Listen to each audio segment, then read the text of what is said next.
Greetings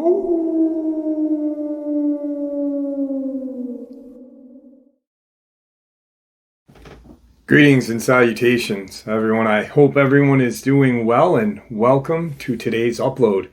Before we jump into it, a couple quick links. As many of you know, I rely on Patreon, PayPal, channel membership, and the merch to help the channel to continue to grow and go. Links to Patreon, PayPal, and channel membership is in the description below. Merch displayed directly under the video. Also, Dogman Frightening Encounters, Volume 1 through 3, the audiobook versions. They were written and researched by Tom Lyons, narrated and produced by me, Jeff Nadolny. These audiobooks are available on Audible, Amazon, and iTunes, links to which are also in the description as well. And finally, last but definitely not least, if you'd really like to help support this channel to continue to grow and go, simply subscribe. It does not cost a cent. Click that like button, takes half a second. If you don't want to miss out on any of the informative uploads that I put out daily, click that bell icon, and folks, please leave a comment and share the video. Why? Well, these things, they really do help the channel to continue to grow and go. They definitely do matter, and I definitely do appreciate them.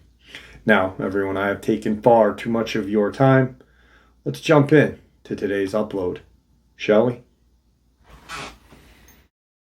All right, so today's upload is a tragic experience that was shared with me late last night. Subscriber was in the live stream last Saturday, and 59th, if you're out there, you are the hero for this one, because you were the mod that put my email in the comment section for this person. They have been emailing me, but for some reason, and I've said this numerous times, and I don't know why people miss it, maybe, I don't know, but I get somewhere between 12 to 1,700 emails a day. I'd say 200 of them are from subscribers. And for some reason, I try to respond to all of them, even if it's, hey, I got your email, thank you, yada, yada. But if I don't respond, and I say this numerous times, it means I didn't get it. So this person has been trying to email me and thought they had the wrong email address for the last couple of months. And he had, a couple of months ago, about 6 months ago, he had a kind of a deathbed confession with his dad. His dad opened up to him about something that happened in his family. We were finally able to connect, and I was just kind of taken back by the experience, because it's very, very tragic. Also, the email thing, I don't know what is going on with it, because I don't get spam subscriber mails, or I don't get subscriber emails in my spam box. Normal people do. I don't. There's been times that I've been waiting on an email from somebody and did not receive it. So, it's like, all right, what's going on? I don't know. Anyway, I'm not going to jump down a conspiracy rabbit hole right now. So, Trevor is 33 years old. He's grown up in Indiana all of his life, Paoli, Indiana. And he grew up as an only child. Very happy childhood.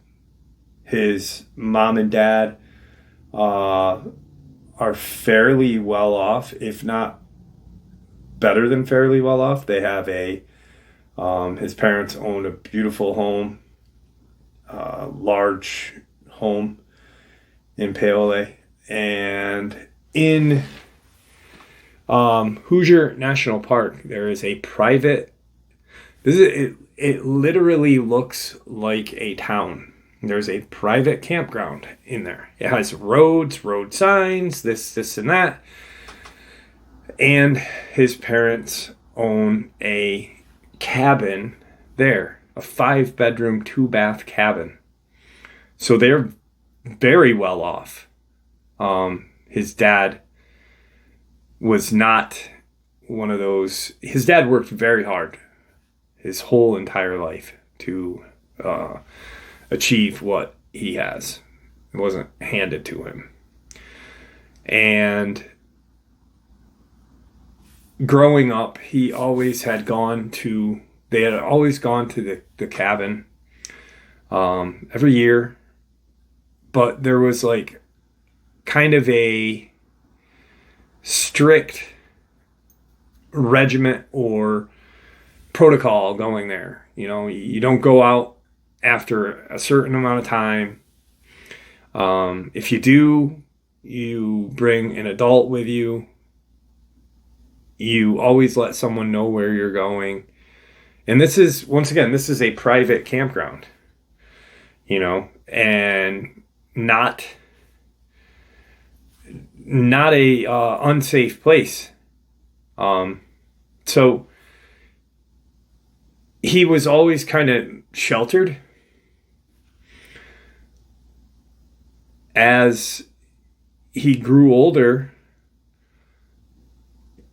the strictness was kind of harder to enforce. His parents, you know, you're 16, 17, 15, 16, 17. You respect your parents, even if you're like a good kid, super good. You always respect your parents. But as a kid, we kind of push our limits. You know, you got friends, you want to hang out with them. You got a girlfriend or a boyfriend, you want to hang out with them. You know, it's just that growing up. And as he continued to get older, he would push the boundaries. And one night he was 16 years old, and they had been at their cabin, and he had met a girl who was her family was friends with his mom and dad, but she was not from Indiana. She was from like New Jersey, and just visiting family. But he and her kind of head over heels for each other. And he had ended up sneaking out of the cabin that night. I should just say house, because it's a freaking house, you know. It's a 2-car garage, 5-bedroom, 2-bath cabin. Wow. And he sneaks out.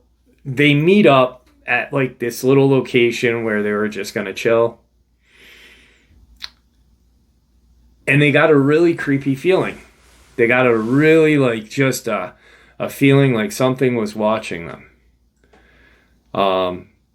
They're sitting at like this kind of, there's a little playground area there. And they were sitting on a picnic table. He remembers hearing branches and leaf litter debris kind of getting kicked around and moved around like something was walking. She had noticed that there was some sort of red eye shine off to the distance, and there was just this loud howl, one singular howl. And like 3 minutes later, his dad and this girl's uncle pull into the area where they are. Like SWAT. Like he said it was like SWAT. It was like the police were here and they were after us like we were the Escobar clan, you know, like it was bad. At 16 years old, both of them, they had gotten their asses reamed. And the thing about this is the girl's uncle was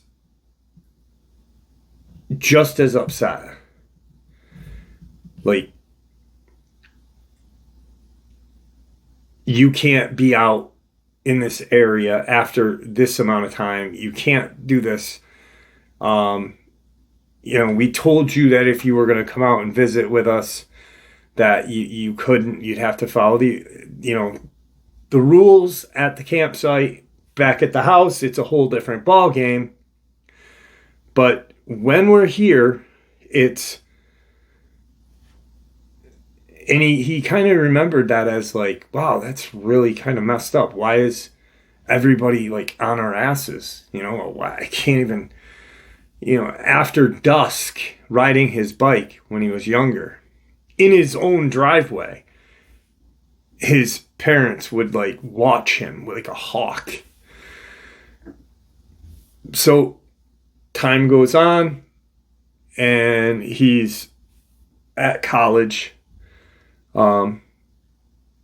He's a couple of hours away, less than a couple of hours away. And it's literally a drive, it's not like so far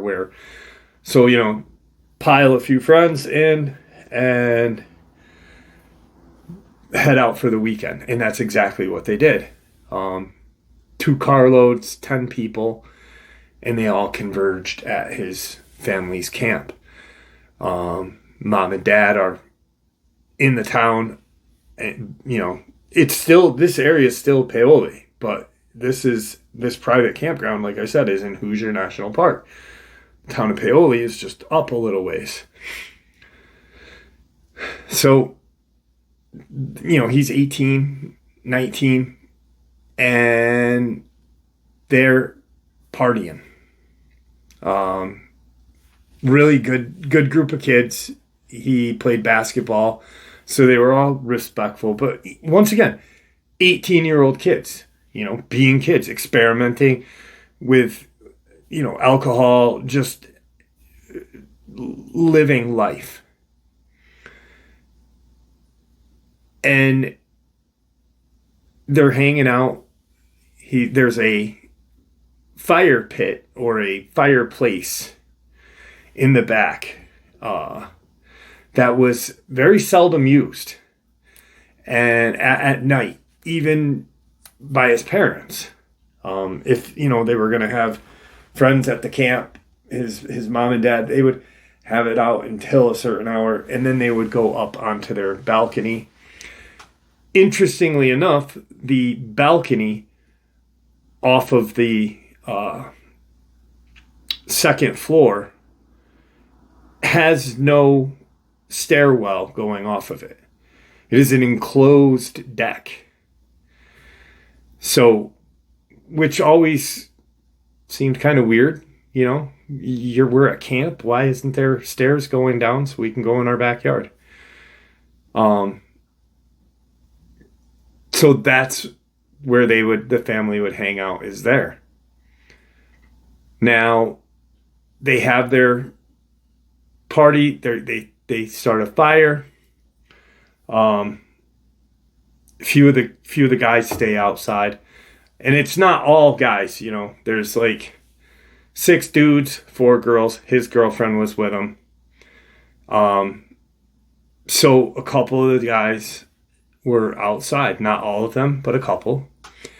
And all of a sudden, they come running into the house, just screaming, upset, out of breath, in sheer panic, pale white, screaming about some sort of monster that's out in the woods beyond their cabin. And he's like, what are you talking about, monster? So Trevor and a couple other guys go out and look around. Mind you, there's no firearms in this cabin. His dad, very anti-firearms, which that's his own choice. Trevor is not. So they run out and they look around. They don't see anything. They extinguish the fire in the fireplace, the outdoor fireplace thing. And they go back inside. He questions the people that were outside, like, what do you mean? What did you see? What did you hear? In a typical fashion of, we want to know what's going on. This is my cabin. What the hell did you see? Monster. Like, we're in college, you're acting like a child. This is all things he's thinking of.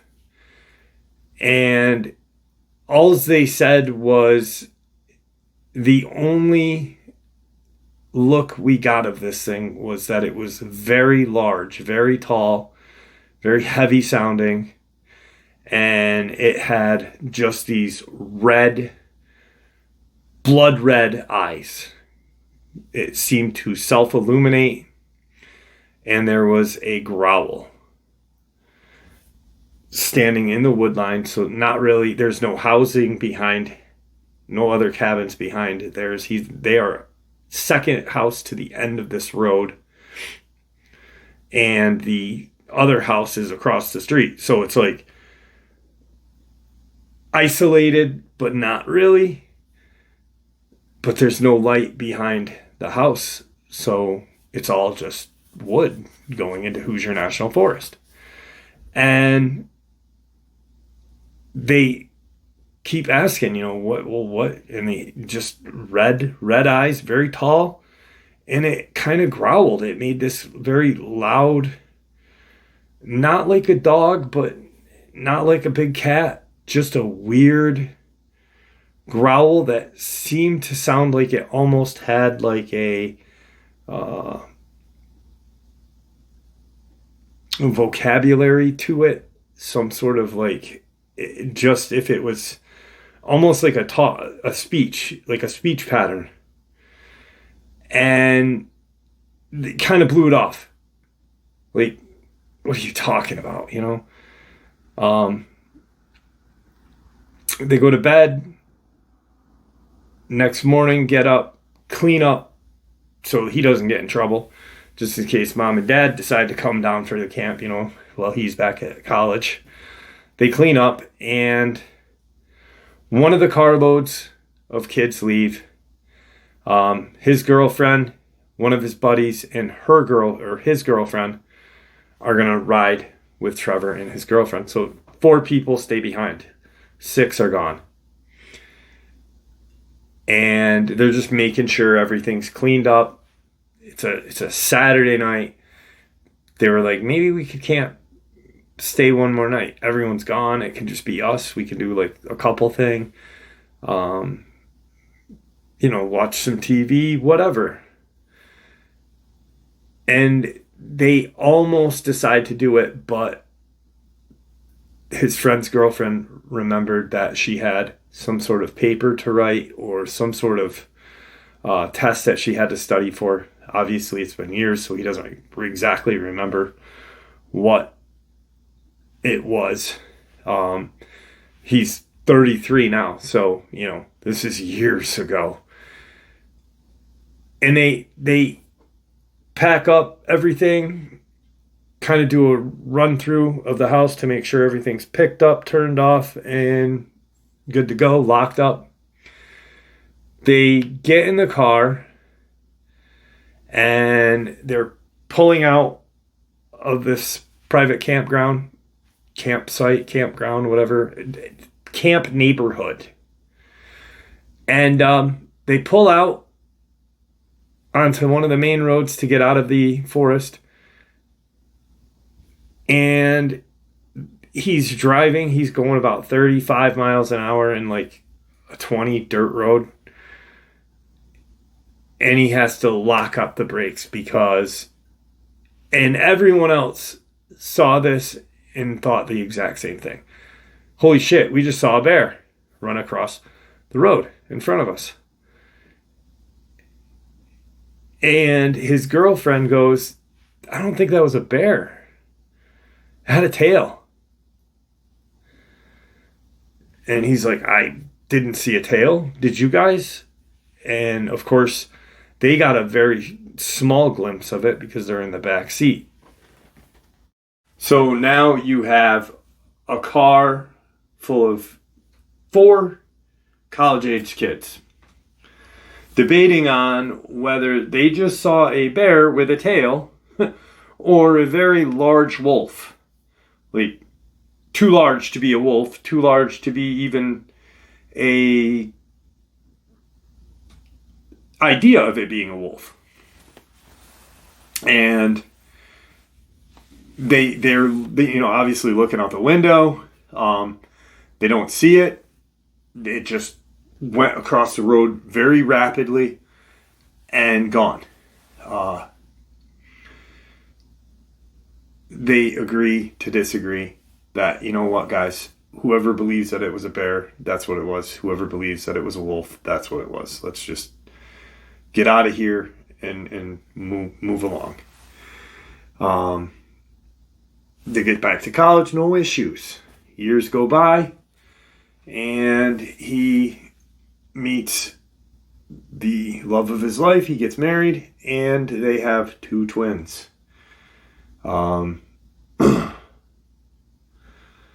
They are they're obviously, his new wife and the kids are always at the cabin on vacation with the family.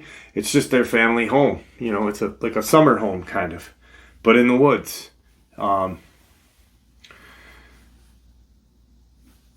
He catches his mom talking to his wife about the dangers of camp and how when the camp is theirs, eventually, keep an eye on the kids. Don't let them out after night. There's a lot of weird things out there, just dangerous things. She actually, they don't know, the parents still don't know about that trip that he took in college. So they don't know what he saw. They don't know what his friend saw. But she kind of almost hints to there being something dangerous and possibly supernatural in those woods. She passes away of cancer when his kids are 2. And at that point, the family is just kind of, his dad, him, his wife are just heartbroken. Because when I say, Trevor talking to him, granted his mom and dad were wealthy, like I said, 5-bedroom, 2-bath, 2-car garage camp is just, it's bigger than the house I live in. God. It's insane on top of the house that they have in Paoli, just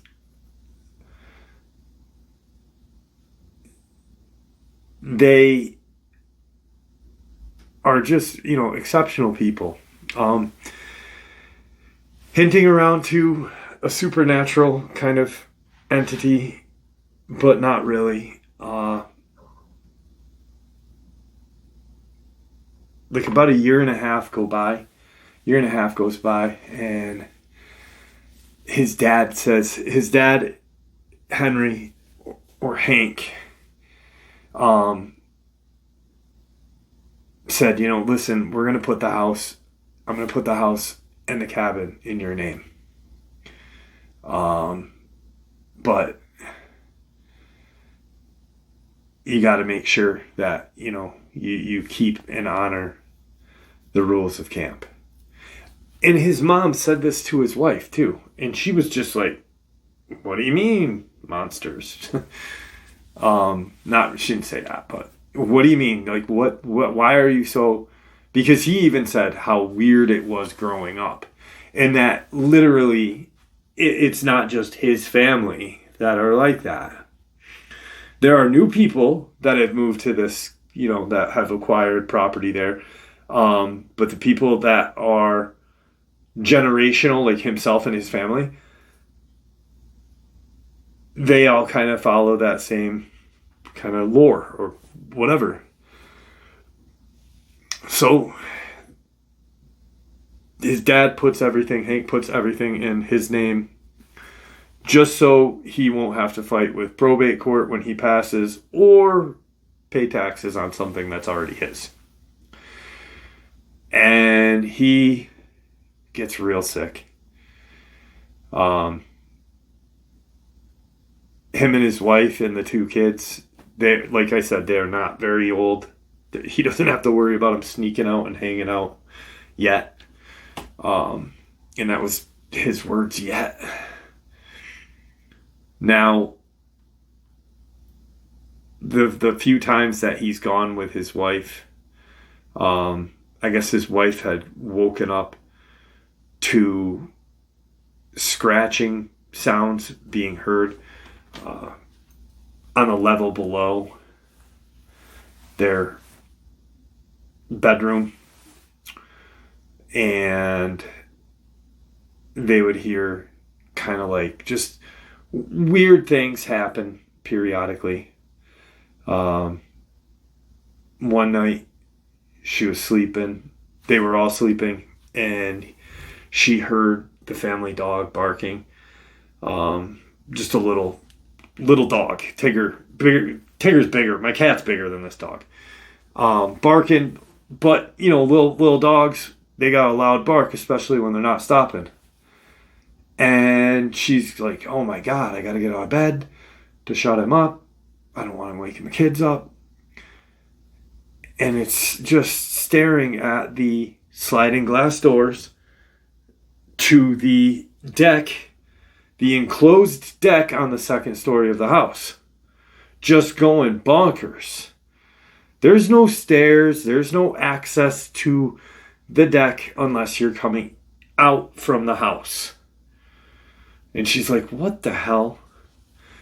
And for some reason, she turns the light on, knowing that there's nothing there. And she sees this blackish brown blur and kind of rushes over to where everything kind of transponded, where this, whatever it was, jumped off. And he sees this creature staring back up at everyone. So she's like, oh my God, what the fuck is that? The dog is still barking. She, obviously looked down. Boom, there's this creature there. She's yelling for Trevor. Trevor kind of comes out. And by the time he comes out, it's already taken off into the woods. All he hears is the running through the deadfall and leaf litter. But it's, once again, very loud. So she tells Trevor what she had seen. She's like, she's like, our dog was going crazy. She's like, I turn the light on and I just see kind of like what looked like hindquarters of something running like a human, but it clearly looked like it had fur and what looked like a tail jump off the side of the deck. And then when I looked down, she's like, I see this creature or animal staring back up at me. She's like, and I don't know how to explain it, but it was standing on its back legs, staring up at me, That's when I started yelling for you. And the second I turn my back to, yell for you, this thing starts running, you come out and you hear it running too. And he's like, so weird. It's probably a bear, or maybe, maybe it was a mountain lion, something. Even though there's no mountain lions, and he even knew that. He's like, but then as he's laying down that night, he's like, I remember laying down and thinking, holy shit, that's what we saw when we were kids. You know, when me and, you know, my friends from college he's just thinking about it, and he's like, it must have been the same thing that me and that girl saw that night when my dad and her uncle came in. He's like, what the hell is that? You know, and he's getting really confused because things are starting to dawn on him now. So morning comes, he has a cup of coffee, and he goes outside. He goes down the stairs, and there's another sliding glass door underneath the deck, and kind of like a concrete slab to walk out onto. And then the backyard. And he's looking around, and he looks over at the fireplace, and he remembers the night of the fireplace. And he starts to walk through along the tree line, and he's looking in, and he goes over, he's looking for tracks or anything that he can find. There's an imprint or a divot in the ground from whatever this thing was. Now he knows what it was, but had hit the ground and took off running. So he goes and he does a perimeter walk quick, and he looks out in the woods just beyond the tree line, and he's kind of looking, and it's fall. No snow yet, but it's chilly. And he looks, and he's like, what the hell is that? And he starts to walk out into the woods. And he sees this dilapidated treehouse. And he's looking at the treehouse. He's looking at he's trying to figure out what the hell, why is there a treehouse? I didn't have a treehouse when I was little. Did I? No. He's looking at the trees and everything, and there's some very strange kind of gouges in the tree that look like they had been there for a long time. The treehouse itself is just dilapidated, but it looks like something had gone to town on it. And it smelled like stale urine. Like a really strong, musky, stale piss smell. And he's like, what the hell? So he goes in, tells his wife, there's a tree fort out there. And she's like, oh, really? Did your dad build it for you? And he's like, I didn't have a tree fort.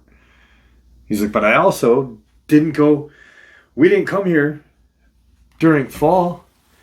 He's like, and when we did, he goes, I wasn't in the backyard. He goes, we had Christmas here a few times, but, nothing. And he's trying to think about where this tree fort, came about.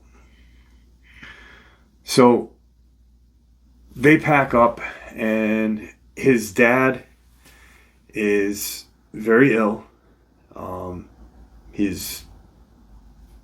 was dying at the time. So they pack their stuff from the cabin, and they go to the house in Paoli, just like half hour away, if that. There's a home health nurse there. His dad wanted to pass in his own house. He did.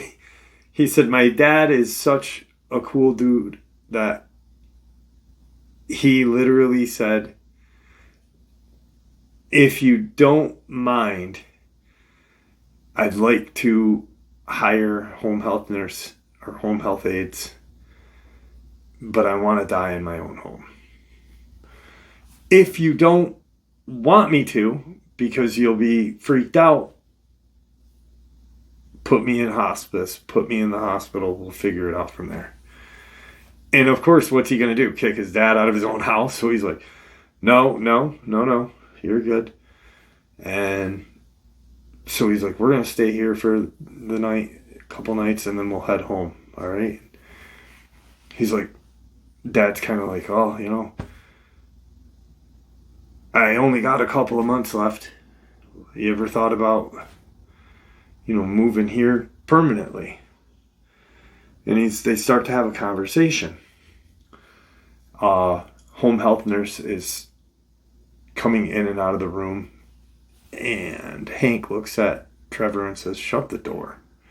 He goes, Jesus, I can't stand her. Just something old people would say. My dad, when he was in palliative care, he was quite a character. But he shuts the door and he looks at his dad and said,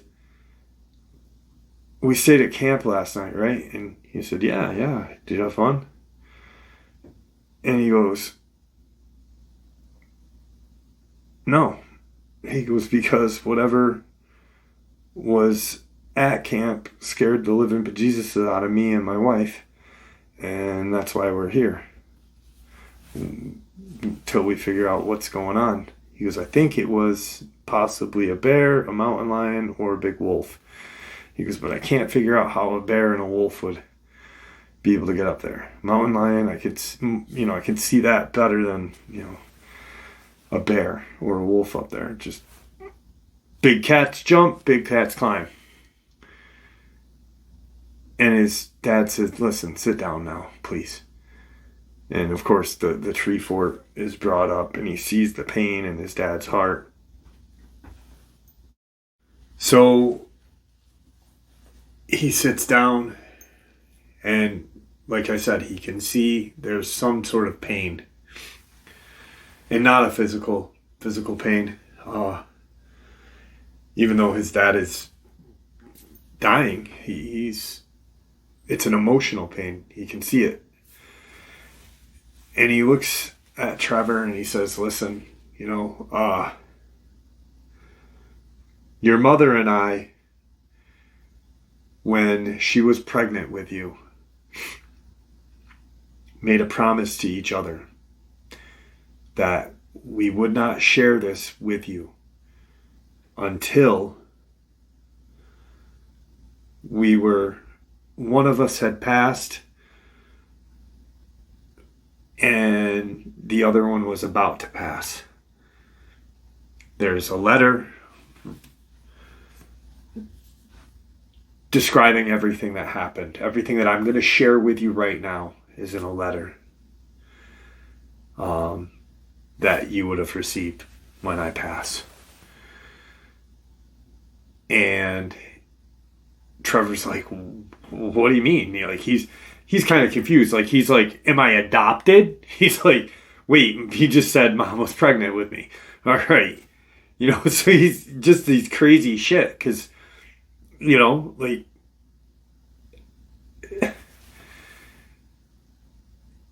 his dad he starts to cry a little bit. And, I could hear the pain in Trevor's voice.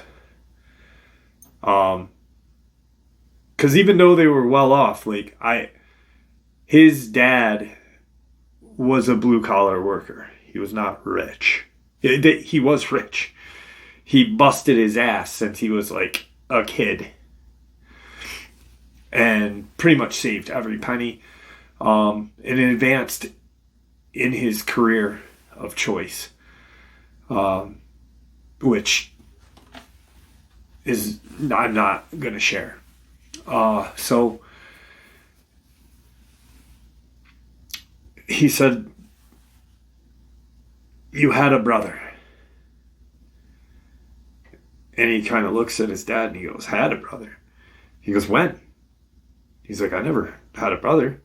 He goes, and he said, well, your mother and I had a son that was born, or that died 2 years before you were born. He was 8 years older than you. and he passed away when he was 6. And he's kind of confused, because there is never, all throughout his life, there had never been any kind of insinuation or any kind of, just nothing to say, hey,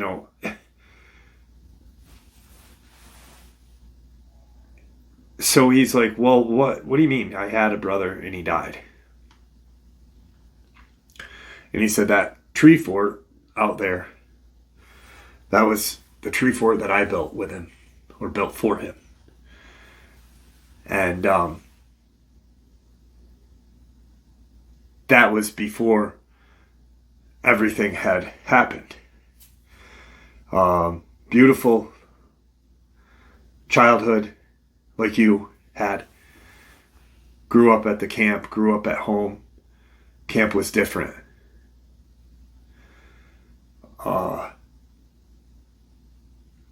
One night we were at camp, and he said we were cooking marshmallows in the fireplace. The tree fort was done,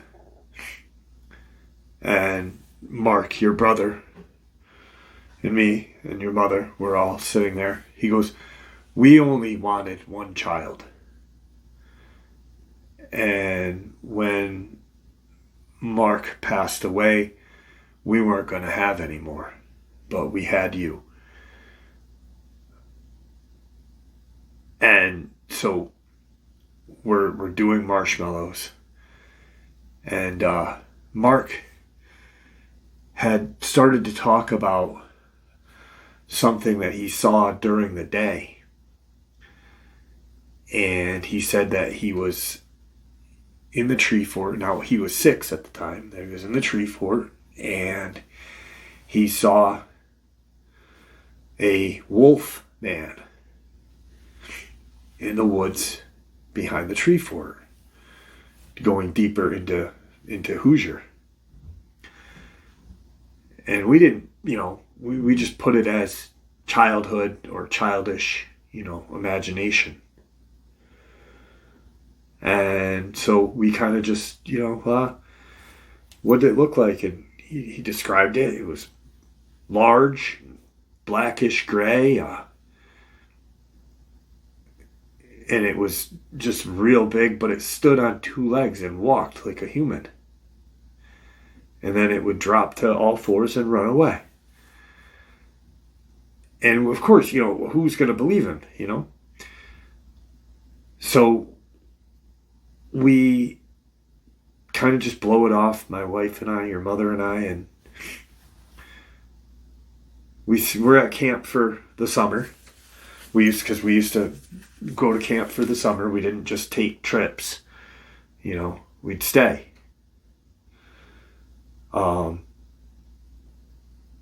And at one time, the elevated deck had stairs. It had a latched gate to open it up and, to get to the stairs. So Mark wanted to camp out. And we put a tent out back there. And we let him camp out there. He went to sleep. The door was obviously unlocked for him. It was safe.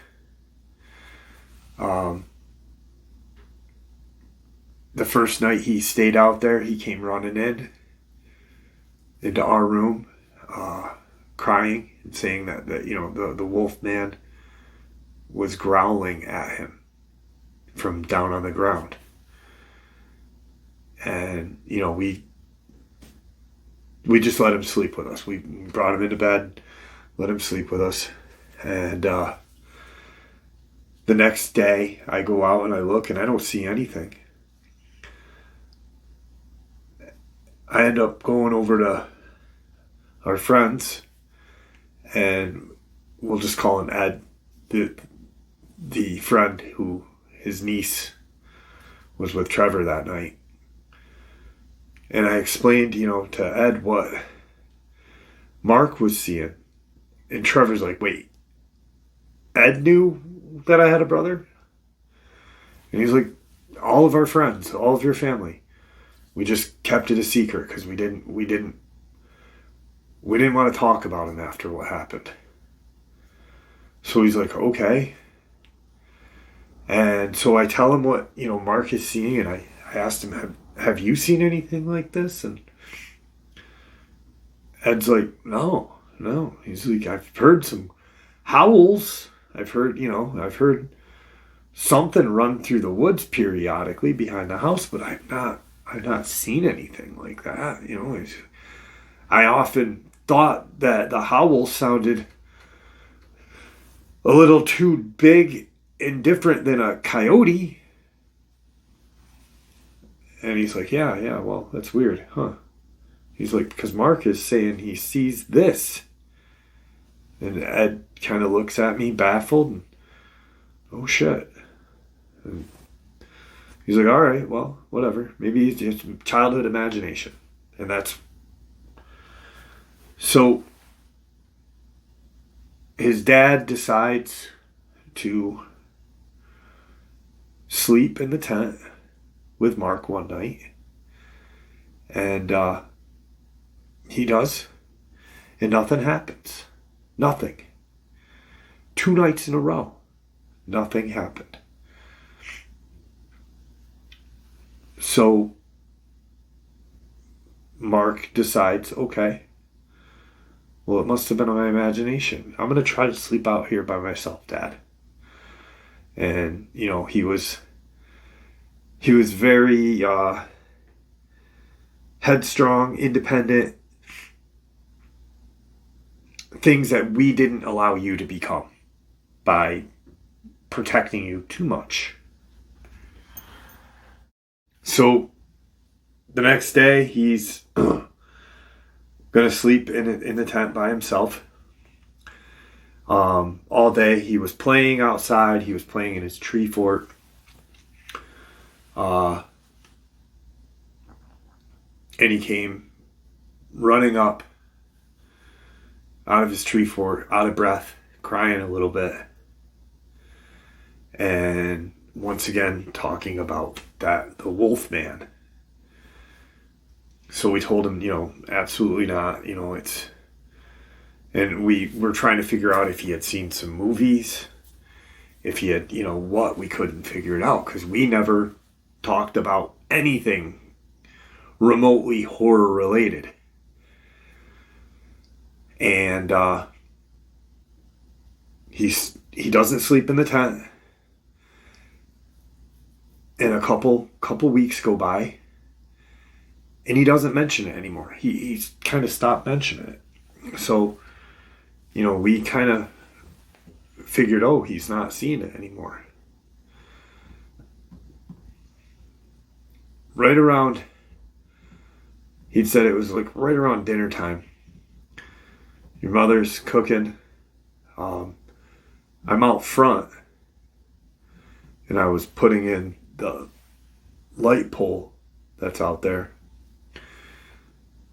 And I hear your mother screaming, and I hear a loud racket,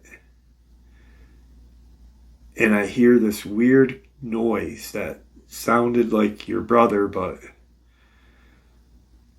it was just a horrific sound. And I remember running around the back of the side of the house to the back, and I come around and I hear your mother screaming, and I look up at her, and she's on the deck, and she's pointing at the tree fort. And I start to run, and I get midway to the tree fort, and I'm in the backyard, and I freeze. I stopped dead in my tracks because what I saw was I can't explain. I don't hear your brothers making any noise anymore. I don't hear it. But I see something stand up in the tree fort. And it was ducking down. And it was huge. It was hairy. It was large. I could see ears. I could see everything that a wolf would look like, but larger. He said this thing turned around and looked at me, because it hears your mother screaming.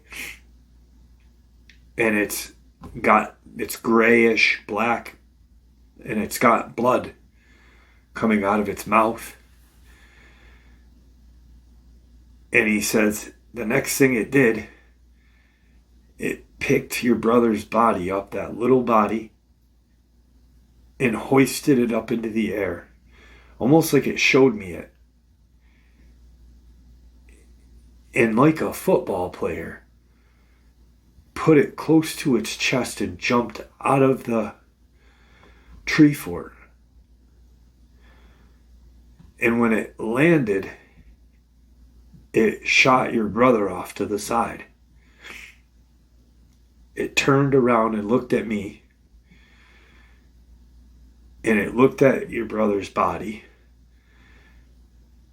It ran over to it again. And I'm frozen. He said, and I am so ashamed of myself because I've never been able to do anything because I've been so afraid. I've never been so afraid, and I've been so afraid because I froze. I was in shock. I was in disbelief. I was afraid. I was mad. And it grabbed your brother's body again and shook him like a dog, like a rabid dog, and kind of whipped it out of the wood line there where the trail was. That's why there's no trail there, because we let it grow up. And I could see when Mark hit the ground that he was dead. He was definitely dead. And this thing stood up and looked at me and smiled. And not like a dog smiles. Not like like a husky or German shepherd. Any kind of dog with a longer, elongated muzzle. How they do that thing with their teeth. This thing smiled at me. He said I could see in its eyes, in its expressions, that it was happy. And it growled once more and just ran off into the woods, deep. And it was so fast. And I ran over to your brother.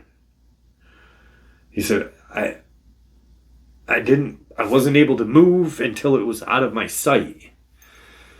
And he could see that his dad was just really just killing himself, like beating himself up terribly over it.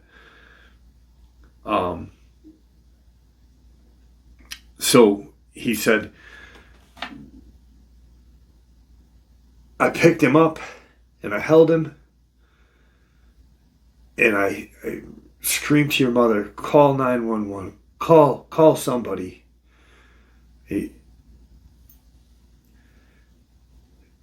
Law enforcement, police came, ambulance, Ed,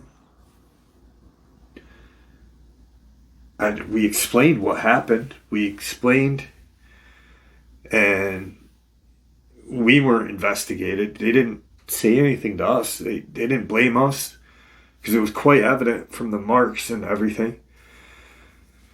But we told them exactly, and they kind of looked at us like we were nuts. And they sent game warden or animal control out there. The Department of ENCON or Environmental Conservation went out there. And when the investigation was done, they declared it a wild dog or feral dog attack. And but we knew exactly what it was, and they said we mentally created this because of the trauma that we saw. They said that there was probably more than one, maybe two or three, and because of witnessing that our brains told us that, what we saw was this instead of what they're trying to tell us it is. We saw a Dogman attack and kill your brother. They tried to tell us that it was feral dog.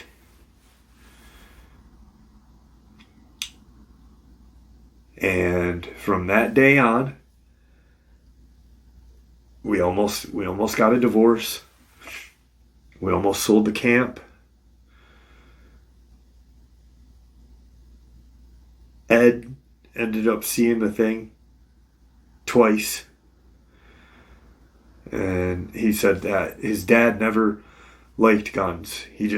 There was something that must have happened to his dad as a child or something.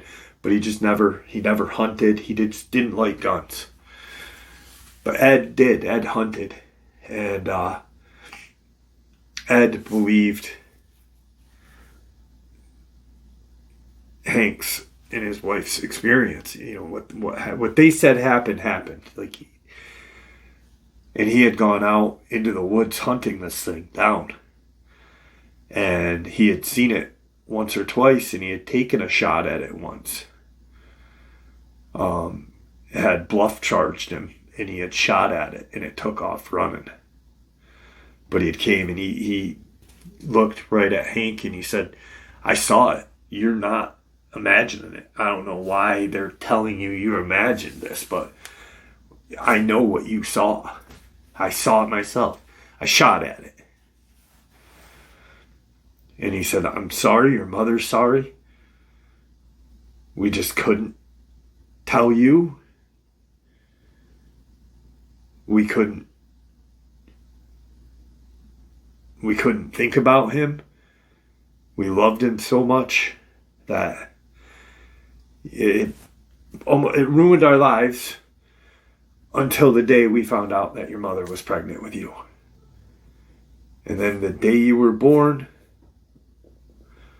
was the day that we made that decision to just never, ever talk about Mark. We talked to Ed about it. We talked to the family about it. But we knew that thing and others like it were out in those woods. And we never wanted anything to happen to you. And he said, I sat there just in shock. He's like, I wasn't mad at my dad. He said, I just couldn't understand. And then I started to open up with my dad, and I told my dad about that night with Ed's niece. The night me and my friends were from college there, a couple different times that we had seen things. And then he made me promise that, that I would keep my kids safe. And he said, and honestly, I would honestly invest in a firearm and, go to the range and learn how to shoot. Practice shooting so you can, if this thing ever comes back, he goes, you will be able to defend yourself and your family. He said, I've never liked firearms. I've never liked them. He said, but that's one of the things that I've always kicked myself in the ass for, was not having a firearm that day and not hunting that thing down myself. And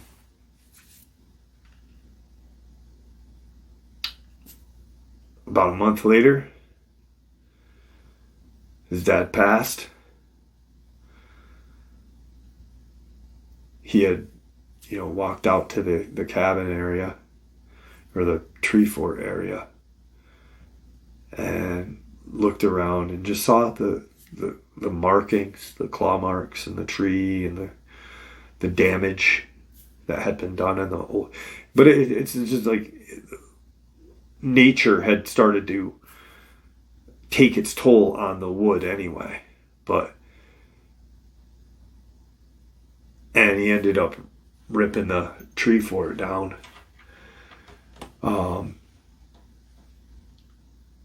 Burning the wood, except for one piece where his brother and dad had carved their names in a piece of clapboard wall. Dad and Mark in the year 1987. And he saved that, but he burnt all the rest of the wood. And he said, I was not mad at all about everything. He got confused. And he said, unfortunately, he's like, the only person I could talk to was Ed about it, and Ed's older. Ed's a little younger than my dad, but still. And he told me about when he went out there and he saw it and it charged at him. But the second he pulled that rifle up and aimed it right at it, it kind of stopped. And Ed took the shot. He said he missed it, but it was enough to scare it away. So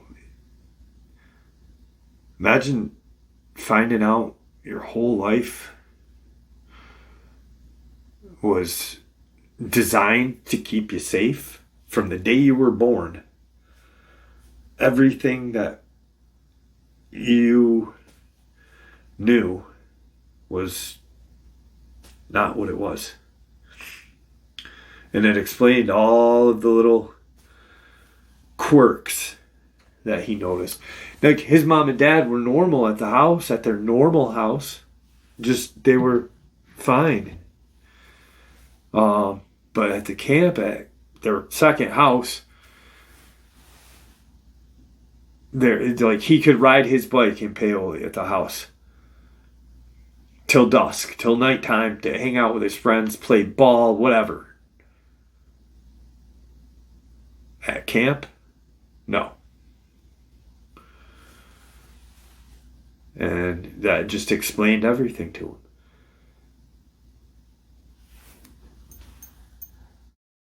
And now he said, I have pistols. He said, my wife knows how to shoot. I shoot. He said, I have rifles, shotguns, and pistols waiting to go. He said, and if I ever see the thing, if it ever even steps foot in my backyard or my front yard or wherever it is, he said, I'm going to put it down. And yeah, imagine your whole life being a freaking lie. But how can you be mad at your parents for protecting you from their own traumatic incident that occurred to them? You can't. You really can't. You can be upset. He said he was upset, but he wasn't mad. He understood. And it explained everything. It explained all of the strangeness that, like I said, all the just quirks of camp. He's actually thinking about selling his parents' house and living permanently in the camp house. But his wife doesn't want to do that. So, and he's not going to ever sell that either.